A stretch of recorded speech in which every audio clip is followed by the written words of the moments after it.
This is आकाश शर्मा और हमारा maths में जो टॉपिक चल रहा था इससे पहले त्रिकोणमिति का परिचय। अब हमारा नया टॉपिक आता है त्रिकोणमिति के कुछ अनुप्रयोग। ठीक है, अब दैनिक जीवन में त्रिकोणमिति का क्या प्रयोग है इसके बारे में अच्छे से जानेंगे। हम दैनिक जीवन में कैसे ज्योमेट्री का यूज़ करते हैं ये सब चीज़ें हम अच्छे से पढ़ेंगे इस चैप्टर में। आइए देखते हैं नेक्स्ट, दैनिक जीवन में त्रिकोणमिति के उपयोग। दैनिक जीवन में त्रिकोणमिति के उपयोग, आप उपयोग क्या, आप किस तरीके से दैनिक जीवन में त्रिकोणमिति का उपयोग करते हैं उसके बारे में अच्छे से पढ़ेंगे। अब देखिए, त्रिकोणमिति का वास्तविक जीवन की स्थितियों से कई समस्याओं को हल करने में व्यापक अनुप्रयोग है। लंबाई या ऊंचाई की अप्रत्यक्ष माप के लिए सबसे अच्छे तरीकों में से त्रिकोणमिति है। अगर आपको लंबाई और ऊंचाई निकालनी है तो सबसे अच्छा क्या है आपका, त्रिकोणमिति। ठीक है, टिग्नोमेट्री जिसे बोलते हैं। त्रिकोणमिति का उपयोग भूगोल में, ठीक है, भूगोल विज्ञान में, खगोल विज्ञान और बड़े पैमाने पर किया जाता है। अब त्रिकोणमिति के ज्ञान का उपयोग मानचित्रों के निर्माण के लिए भी किया जाता है। अगर आपको मानचित्र बनाने हैं तो भी आपको टिग्नोमेट्री का यूज़ करना होगा, जो अक्षांशों और अक्षांशों के संबंध के विभिन्न द्वीपों की स्थिति निर्धारित करते हैं। CBSE सिलेबस में त्रिकोणमिति के केवल आधारभूत उदाहरण ही हैं। इसमें कुछ ही उदाहरण हैं हमारे। यदि आपको तिवारी अकादमी की वेबसाइट की सामग्री तक पहुंचने के लिए कठिनाई हो रही है तो हमें इससे आराम से निकाल सकते हैं त्रिकोणमेट्री के बारे में। देखिए, अब आइए नेक्स्ट, अब हम देखते हैं किस तरीके से हम ट्रिग्नोमेट्री का यूज़ अपने दैनिक जीवन में करते हैं और किस तरीके से हम ऊंचाइयों को और लंबाइयों को और दूरी का अच्छे से ज्ञात कर पाते हैं। अब देखिए, आइए हम अध्याय 8 में देखते हैं। आकृति क्या है आपकी 9.1। ठीक है, अब देखिए आपको दिया हुआ है ये A, यहाँ B और ये C दिया हुआ है, आपको उन्हें खींचा गया। अब देखिए आपको क्या दिखाई दे रहा है, आकृति में एक मीनार दिखाई दे रही है। ठीक है, ये कुतुब मीनार की तरह आपको दिखाई दे रही होगी। और यहाँ पर आप पढ़ते हैं इस आकृति में छात्र की आंख से मीनार के शिखर की खींची गई रेखा AC। देखिए यहाँ पर एक छात्र खड़ा हुआ है, वो आप मीनार को ऊपर की तरफ देखता है। उसकी दृष्टि, जब वो दृष्टि अपनी आंखों से ऊपर को देखता है तो उसे मीनार की जो उसकी ऊंचाई है मीनार की, ये जो रेखा बनती है ये तिरछी रेखा बनती है और ये AC होती है। ठीक है, और इसे दृष्टि रेखा, लाइन ऑफ साइट्स कहा जाता है। छात्र मीनार के शिखर की ओर देख रहा है। अब छात्र कहाँ देख रहा है, मीनार के शिखर की ओर। देखिए यहाँ पर देख रहा है, ये सबसे ऊंची मीनार पर कहाँ है। और दृष्टि रेखा और क्षैतिज रेखा से बने कोण BAC को छात्र की आंख के मीनार के शिखर का उन्नयन कोण कहा जाता है। क्या कहा जाता है, उन्नयन। ठीक है, आइए देखिए क्या कहा जाता है हमें इसमें, उन्नयन कोण, एंगल ऑफ एलिवेशन कहा जाता है। BAC छात्र की आंख है और ये इस मीनार की शिखर है। ठीक है, मीनार का क्या है, शिखर है। शिखर मतलब इसकी जो ऊंचाई आपको दी हुई है। ठीक है, ये आपकी दृष्टि रेखा हो गई जो आपकी तिरछी रेखा होती है। इसे हम और क्या बोल सकते हैं, कर्ण बोल सकते हैं। जैसे आपका एक त्रिभुज बनता है, जैसे इसमें त्रिभुज ABC मान लेते हैं हम, तो हमारा जो AC क्या है, ये इसकी कर्ण रेखा है। कौन सी रेखा, कर्ण। इसको हम क्या बोल देते हैं यहाँ पे, दृष्टि रेखा। क्या बोल देते हैं, दृष्टि रेखा। अब आगे देखिए, इस प्रकार दृष्टि रेखा प्रेक्षक की आंख के उस वस्तु के बिंदु को मिलाने वाली रेखा होती है जिसे प्रेक्षक कहा जाता है। उस रेखा को क्या कहा जाएगा, प्रेक्षक कहा जाएगा। देखे गए बिंदु का उन्नयन कोण उस स्थिति में दृष्टि रेखा और क्षैतिज रेखा से बना कोण होता है, जबकि देखा जा रहा है बिंदु क्षैतिज स्तर से ऊपर होता है। कहाँ से होता है, क्षैतिज स्तर से ऊपर है। देखिए ये आपका बिंदु है और ये यहाँ पर ये क्षैतिज स्तर से क्या है, ये आपका बिंदु ऊपर आ रहा है यहाँ से। और वह स्थिति जबकि वस्तु को देखने के लिए हमें सिर उठाना होता है। अब देखिए कोई भी वस्तु हमें देखनी है, अगर हमें पता है ये लड़की खड़ी है, ये लड़का खड़ा है और यहाँ पर क्या है, वस्तु। वस्तु क्या हो गई, ये क्या आ गई, काइट। ये क्या हो गई, एक पतंग है, ये उड़ रही है यहाँ पे सपोज। ठीक है, अब क्या है, आपको जब पतंग को देखना है तो अपनी दृष्टि को ऊपर उठाना होगा, अपने सिर को ऊपर उठाना होगा, तभी आप उस पतंग को देख सकते हैं। तो जो ये रेखा बनती है आपकी दृष्टि और उस वस्तु के बीच में, इसको क्या बोलते हैं हम, दृष्टि रेखा। क्या बोलेंगे, दृष्टि रेखा। ये क्षैतिज रूप में होती है। ठीक है, अभी यहाँ पे जो दिखा हुआ है आपको, ये चीज़ क्षैतिज रूप में हो गई। और ये कौन सा कोण बनाते हैं, उन्नयन कोण। क्या बोलते हैं इसको, उन्नयन कोण। ये इन दोनों के बीच में बनता है। अब आगे देखिए, आइए अब हम आकृति 8.2 में दी गई स्थिति पर विचार करें।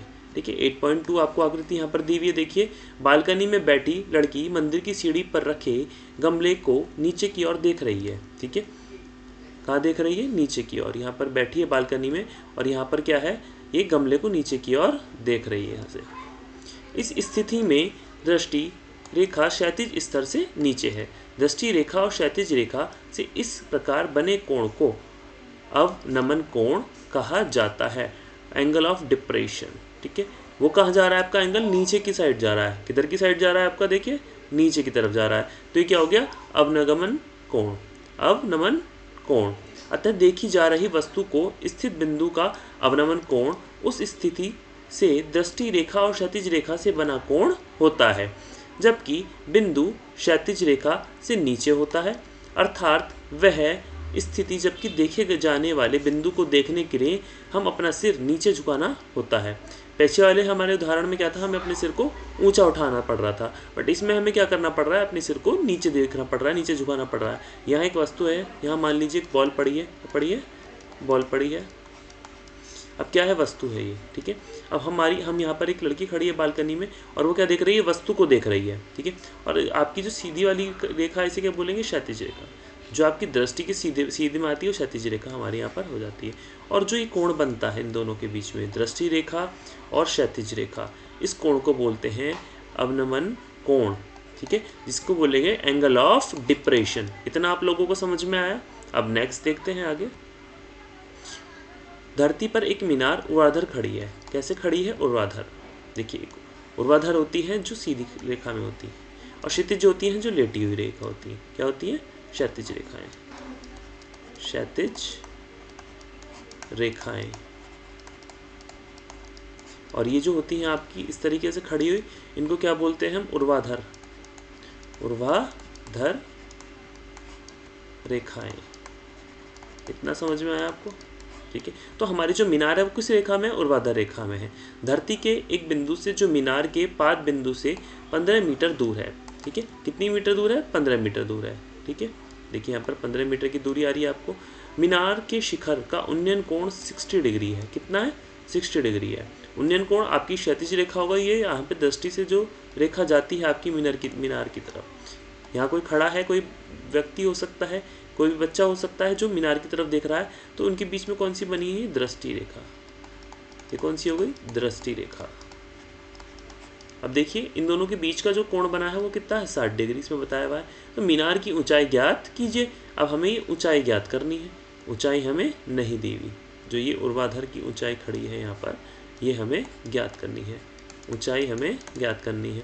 अब देखते हैं, आइए पहले इस प्रश्न को निरूपित करने के लिए एक सरल रेखा बनाएंगे। सरल रेखा हमने बना ली। यहाँ ए बी मीनार को निरूपित करता है। ए बी देखिए मीनार दिख रही है आपको, ए, और यहाँ बी। ठीक है, यहाँ ए बी मीनार को निरूपित करता है और सी बी मीनार के बिंदु से दूरी है। अब सी बी कितनी है? यहाँ पर दूरी है, दिख रहा होगा आपको। और ए सी बी उन्नयन कोण है। अब ये दिख गया आपको, ए सी और बी क्या है यहाँ पर? उन्नयन कोण। कितने डिग्री का? 60 डिग्री का। हम मीनार की ऊंचाई अर्थात ए बी ज्ञात करना चाहते हैं। हम क्या ज्ञात करना चाहते हैं? ये ऊंचाई ज्ञात करना चाहते हैं। आइए हम ए सी बी एक त्रिभुज है जो बी पर समकोण है। बी क्या है यहाँ पर? एक 90 डिग्री समकोण बन रहा है, आपको दिख रहा होगा यहाँ पर। प्रश्न को हल करने के लिए हम त्रिकोणमितीय अनुपात tan 60 या cot 60 लेते हैं, क्योंकि इस अनुपात में ए बी और बी सी दोनों होते हैं। तो हमें पता है जिस अनुपात में होते हैं उस वाले को हम ले लेते हैं। तो tan 60 का मान क्या होगा? A B upon B C. तो ए बी क्या है आपकी? लंब हो गई, लंब या क्या हो गई? h ऊंचाई हो गई, और बी सी क्या हो गई आपकी? आधार हो गया। दोनों के हम यहाँ पे मान रख लेंगे। अब आपको दिया हुआ है tan 60 का मान क्या होता है आपका? √3। ए बी हमें नहीं पता, और ये बी सी क्या है? हमें 15 दिया हुआ है। तो हम क्या करेंगे? ए बी का मान निकाल लेंगे यहाँ से क्रॉस मल्टीप्लाई करके। अब तो मीनार की ऊंचाई हमारे निकल के कितनी आ गई? 15√3 मीटर। इतना समझ में आया आप सबको? अब नेक्स्ट देखिए। 1.5 लंबा एक प्रेक्षक एक चिमनी से 28.5 मीटर की दूरी पर है। यहाँ आंखों से चिमनी के शिखर का उन्नयन कोण 45 डिग्री है। चिमनी की ऊंचाई बताइए। अब देखिए आपको ये चिमनी दी हुई है ए बी, इन दोनों के बीच की दूरी है ये, और इनके बीच में क्या दिया हुआ है? चिमनी की शिखर का उन्नयन कोण कितना है आपके? 45 डिग्री। कितना है? 45 डिग्री। अब देखते हैं इस क्वेश्चन को कैसे सॉल्व किया जाएगा। ये क्या है आपकी? एक मीनार है ए बी। यहाँ ए बी चिमनी है, चिमनी आपको दिख गई। यहाँ सी डी प्रेक्षक है, सी डी आपको दिख गया होगा, इसके बीच का प्रेक्षक हो गया। और ए डी ई आपका एक कोण है, उन्नयन कोण कितने डिग्री का? 45 डिग्री का। यहाँ ए डी ई एक त्रिभुज है जिसमें कोण ई समकोण है। ई कहाँ है आपको, ये दिख रहा होगा यहाँ पर, ठीक है। ये ई क्या हो गया यहाँ पर, समकोण, कितने डिग्री, 90 डिग्री का। और हमें चिमनी की ऊंचाई ज्ञात करनी है, हमें चिमनी की ऊंचाई ज्ञात करनी है, ये वाली। अब देखिए ए बी इजिकल टू क्या हो गया, ए ई प्लस बी ई, ठीक है। ए ई देखिए कहाँ पर है, ए से लेकर ई तक और बी से लेकर ई तक, ये तो हमें इसकी वैल्यू पता है 15, ठीक है। अब आ गया D E equal to C B हमारा होता है, और ये कितना दे रखा है आपको, इसकी जो चिमनी से दे रखी दूरी 28.5 मीटर। ए ई ज्ञात करने के लिए हमें एक ऐसा त्रिकोणमितीय अनुपात लेना चाहिए जिसमें ए ई और डी ई दोनों हो। इसके लिए हमें उन्नयन कोण एंगल ले, अब हमने उन्नयन कोण यहाँ पर ले लिया, ठीक है। उन्नयन कोण हमें पता है, तो tan 45 ले लिया हमने, तो इसका मान होता है ए ई और डी ई, ठीक है। यहाँ से देखिए ए से लेकर ई तक और डी से लेकर ई तक, ठीक है। ये क्या हो गया आपका, लंब अपॉन आधार, ठीक है। लंब को हम यहाँ पर क्या ऊंचाई भी मान सकते हैं। अब देखिए यहाँ पर हमने इसका मान रख दिया, tan 45 का मान होता है 1, ए ई हमें निकालना है, डी का मान हमें दिया हुआ है, और ए ई का मान हमने निकाला, तो हमारा क्रॉस मल्टीप्लाई करके यही आंसर आ गया। तो चिमनी की ऊंचाई ए बी कितनी आ गई। अब ए बी का मान क्या था, हमने यहाँ देखिए फॉर्मूला रखा था ए ई और बी ई, तो हमने ए ई का मान रख लिया और बी ई का मान हमें पता है 1.5, तो हमारी चिमनी की टोटल ऊंचाई कितनी आ गई, 30 मीटर, ठीक है। ये आपका क्या हो गया आंसर। अब नेक्स्ट देखिए उदाहरण नंबर 4, भूमि के एक बिंदु P से एक 10 मीटर, ठीक है, 10 मीटर ऊंचे भवन के शिखर का उन्नयन कोण कितना है, 30 डिग्री है, और भवन के शिखर पर एक ध्वज को लहराया गया है, और P से ध्वज के शिखर का उन्नयन कोण 45 डिग्री है। ध्वज दंड की लंबाई और बिंदु P से भवन की दूरी ज्ञात करनी है, ठीक है।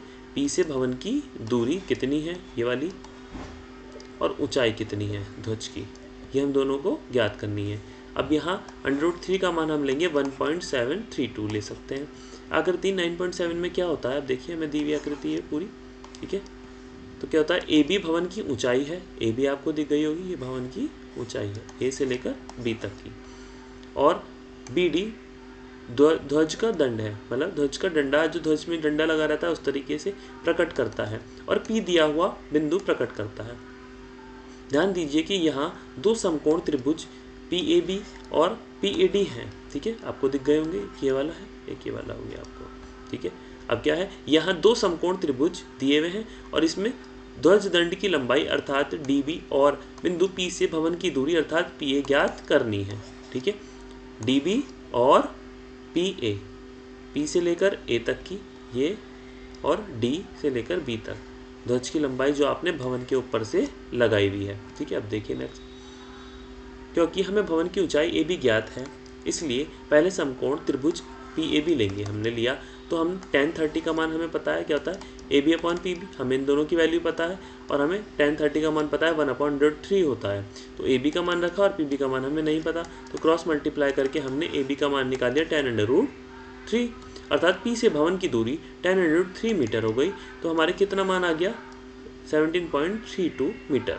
आइए हम यह भी मान लेते हैं कि DB x मीटर है तथा AD 10 + x मीटर है। अब समकोण PAD में हम देखते हैं तो क्या होता है, tan 45 हम लेंगे तो क्या होगा, AD अपॉन AP, तो AD का मान हमें पता है यहाँ से, और DB का मान हमें पता है। अब देखिए यहाँ पर आ गया, अर्थात D हमारा क्या आ गया, ये आ गया, ठीक है। अब देखिए ध्वज दंड की लंबाई हमारी कितनी आई, 7.32 मीटर, ये हमें इसकी लंबाई निकल कर आ गई। अब नेक्स्ट देखते हैं उदाहरण नंबर 7, एक नदी के पुल के एक बिंदु से नदी के सम्मुख किनारों के अवगमन कोण क्रमशः 30 डिग्री और 45 डिग्री है। यदि पुल किनारों से 3 मीटर की ऊंचाई पर हो तो नदी की चौड़ाई ज्ञात कीजिए। अब हमें नदी की चौड़ाई ज्ञात करनी है, हमें पूरा एक क्वेश्चन दिया हुआ है। अब देखते हैं हम किस तरीके से करते हैं। आकृति 9.10 में A और B नदी के सम्मुख किनारों के बिंदु को प्रकट करता है। A और B क्या है, किनारे हो गए आपके, और जिसमें AB नदी की चौड़ाई है और 3 मीटर की ऊंचाई पर बने पुल पर एक बिंदु P है, आपको दिख गया होगा बिंदु P है, जिसे DP हमने माना है 3 मीटर, ये आपको दिख गया होगा, D से लेकर P तक का 3 मीटर। हम नदी की चौड़ाई ज्ञात करना चाहते हैं जो APB की भुजा AB की लंबाई है, ठीक है। अब हमें निकालना है, तो AB क्या हो गया हमारा, AD + DB, यहाँ से पता चल जाता है हमारा AB हमारा कैसे निकलेगा, AD और DB, इन दोनों को जोड़ के हमारी निकल जाएगी इसकी AB। अब त्रिभुज APD में हम क्या देंगे, A कोण क्या है 30 डिग्री, हमारा क्या है 30 डिग्री, ये रहा यहाँ पर। तो tan 30 डिग्री क्या हो गया हमारा PD/AD, इतना हमने पढ़ा हुआ है। अब नेक्स्ट देखिए, अर्थात इसका मान हमने रख दिया 1/√3 और ये थी था इसका मान, और AD का मान हमने यहाँ से क्रॉस मल्टीप्लाई करके निकाल लिया 3/√3 मीटर। अब त्रिभुज PVD में B क्या है 45 डिग्री, और इसलिए BD और PD क्या हो गए हमारे दोनों 3 मीटर हो गए। अब AB का मान हमें पता है BD होता है और AD होता है, तो इसका मान हमारा आ गया निकल के 3, और इसका मान हमें पता ही था 3/√3, तो आ गया, हमने यहाँ कॉमन ले लिया 3 को, 1 + √3 मीटर। तो हमारी नदी की चौड़ाई कितनी आ गई 3 + 1 मीटर। इतना हमें समझ में आया, हमारा आंसर हो गया। ठीक है, अब नेक्स्ट देखते हैं। आइए, हमने आज क्या सीखा इस बारे में हम समझते हैं। हमने क्या सीखा कि हम दैनिक जीवन में त्रिकोणमिति का कैसे प्रयोग करेंगे, त्रिकोणमिति का किस तरीके से प्रयोग करते हैं हमारे दैनिक जीवन में। हम किस तरीके से ट्रिग्नोमेट्री को उसकी ऊंचाई निकालने के लिए, लंबाई निकालने के लिए, जैसे मीनार की लंबाई निकालनी है, हमें किसी भी ध्वज की लंबाई निकालनी है, किसी भी मीनार की निकालनी है, तो हम आराम से उसको त्रिकोणमिति का यूज़ करके आराम से उन फॉर्मूलों को उसमें पुट करके आराम से उसकी वैल्यू निकाल सकते हैं। और इसका दैनिक जीवन में बहुत ही अच्छा यूज़ है, और ये मानचित्र निकालने में भी बहुत उपयोगी होता है। ये चीज़ भी हमने समझी, जिससे हम उसे आसानी से क्वेश्चन को कर पाएंगे। थैंक यू आज के लिए, और कि हम नेक्स्ट क्लास में करते हैं।